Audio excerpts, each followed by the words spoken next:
রামকৃষ্ণনগর মণ্ডল ও ভৈরবনগর মণ্ডলের যৌথ উদ্যোগে নির্বাচনে বিশেষ সাংগঠনিক সভা রামকৃষ্ণনগরে। রামকৃষ্ণনগর ব্লক রোডে খেলার মাঠে রামকৃষ্ণনগর মণ্ডল ও ভৈরবনগর মণ্ডলের যৌথ উদ্যোগে নির্বাচনে বিশেষ সাংগঠনিক সভা অনুষ্ঠিত হয়। সভার প্রথমে মঞ্চে উপস্থিত বর্তমান সাংসদ তথা করিমগঞ্জ লোকসভা নির্বাচনে বিজেপি প্রার্থী কৃপানাথ মাল্লা, বিধায়ক বিজয় মালাকার সহ পৌরসভার চেয়ারম্যান, ভাইস চেয়ারম্যান এবং দুই মণ্ডলের কার্যকর্তাদের উত্তরীয় পরিয়ে সম্বর্ধিত করা হয়। এরপর বিজেপি প্রার্থী কৃপানাথ মাল্লাকে ফুলের তোড়া দিয়ে সম্বর্ধনা দেন বিধায়ক বিজয়। এরপর একটি সভা অনুষ্ঠিত হয়। সভায় স্বাগত বক্তব্য রাখেন রামকৃষ্ণনগর মণ্ডল বিজেপি সভাপতি বিশ্বতোষ সেন।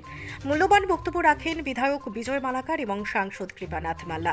সংক্ষিপ্ত বক্তব্য দেন বারুইগ্রাম বিজেপি মণ্ডল সভাপতি অমৃত পাল। ধন্যবাদ সূচক বক্তব্য রাখেন ভৈরবনগর মণ্ডল বিজেপি সভাপতি হীরেশ বিশ্বাস।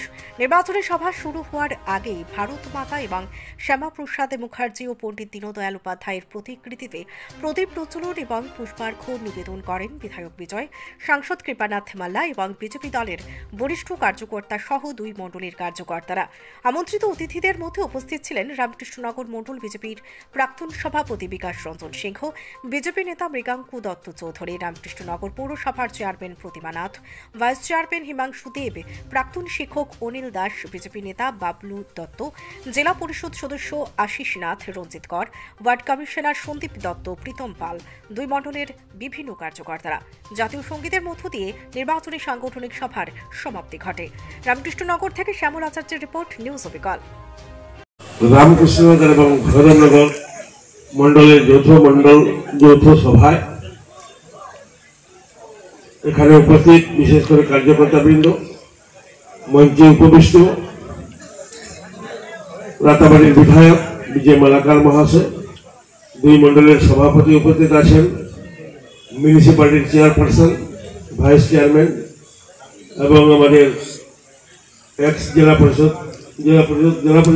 চেয়ারম্যান এবং মঞ্চে উপবিষ্ট বরিষ্ঠ কার্যকর্তাবৃন্দ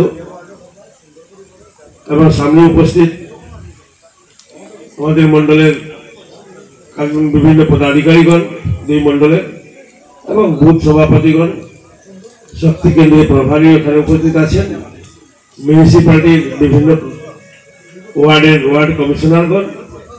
এটা অনুরোধ থাকবে, আগামী দিনে 26 তারিখ যে ইলেকশন হবে, এই ইলেকশনের দিন আমরা ঘুম থেকে উঠে আমাদের এদিনে অন্য কোনো কাজ থাকবে না।